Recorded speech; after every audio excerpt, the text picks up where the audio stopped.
So welcome back, everyone, to this next part of the intro to climate change, which is just a brief touch point on climate policy, which is an important consideration in transition risks. Firstly, I wanted to show this picture of where the Paris Agreement pledges and targets were were putting us on a trajectory of. And what's important to note from here is that the old pledges of the Paris Agreement were different, or where there was a gap between where we needed to be and what the pledges were. So the pledges were actually, probably not ambitious enough for the kind of action that we needed.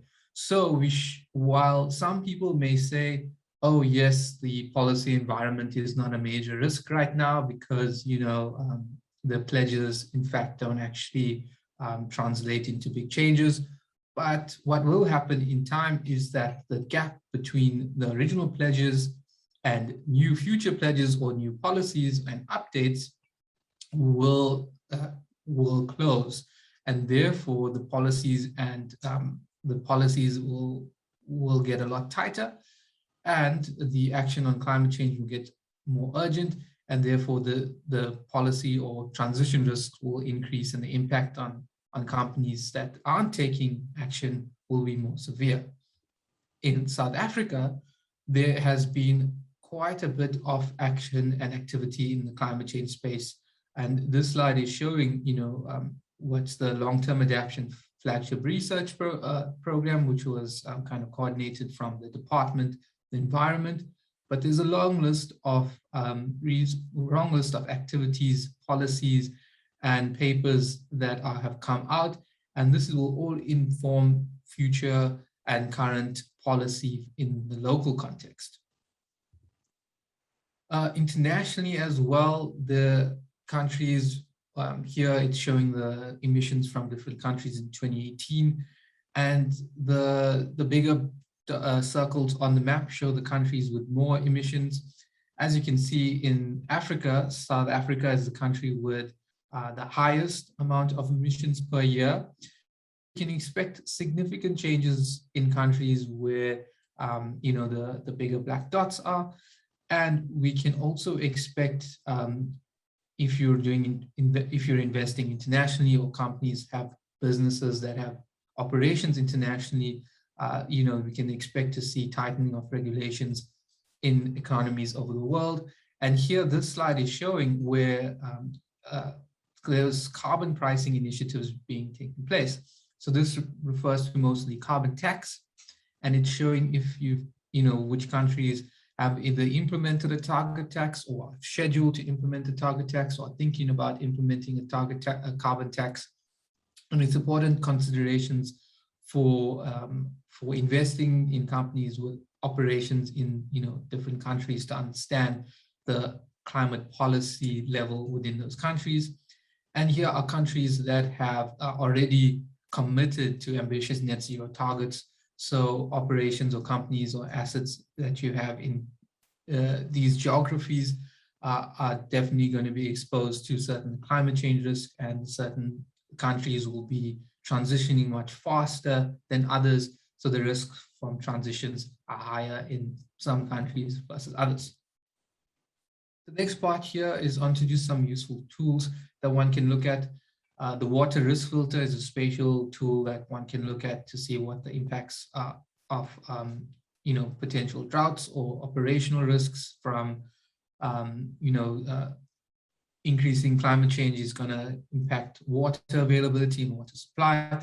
So one can plug in the company's operations, the location of that, and that will give you an assessment of the operational risks, of the physical reputational risks in that space from a water risk space, water risk view.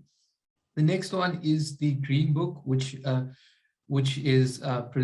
got created by the CSIR. They've put together this resource that's free to use. Anyone can go onto the website, which is thegreenbook.co.za. And if you want to have a look at any potential municipality in South Africa this is a very useful and handy tool to give you an understanding and a view of the climate resilience of certain settlements in the different municipalities in South Africa. The NVI and BCG has produced a very interesting report on how certain trade and commodities are exposed and the vulnerability of those sectors to climate change risk. And this is also, again, freely available for people to look at. And it's also important for asset managers to understand the kind of sectors that they're investing in and how those different sectors are exposed to climate change risk. Again, here talking about the sector exposure, but this is looking at the emissions per sector. So sectors with a higher amount of emissions will probably be exposed to more risks or more transition risks, either from stranded assets or carbon taxes or other kinds of policy risks that may present themselves.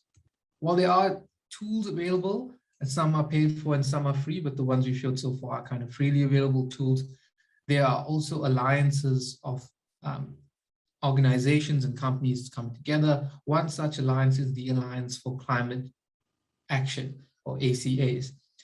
The Alliance for Climate Action is calling on companies and cities and other organizations to make certain commitments in order to reach the net zero targets, greenhouse gas emission targets in South Africa by 2050. And these are, it's a great platform for collaboration, for knowledge sharing, for people to come together, to work together to improve their understanding or their to collaborate in order to implement certain activities that's going to help them reduce their risks. Then the Science-Based Targets Initiative, which we'll be talking a bit more later.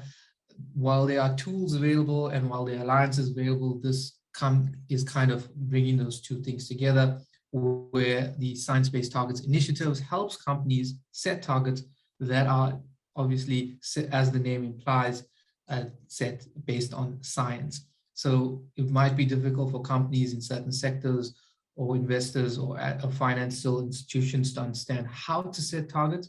And the Science-Based Targets Initiative is one such initiative that's helping organizations to develop their own internal targets to help them with their performance management of climate change and climate change risks.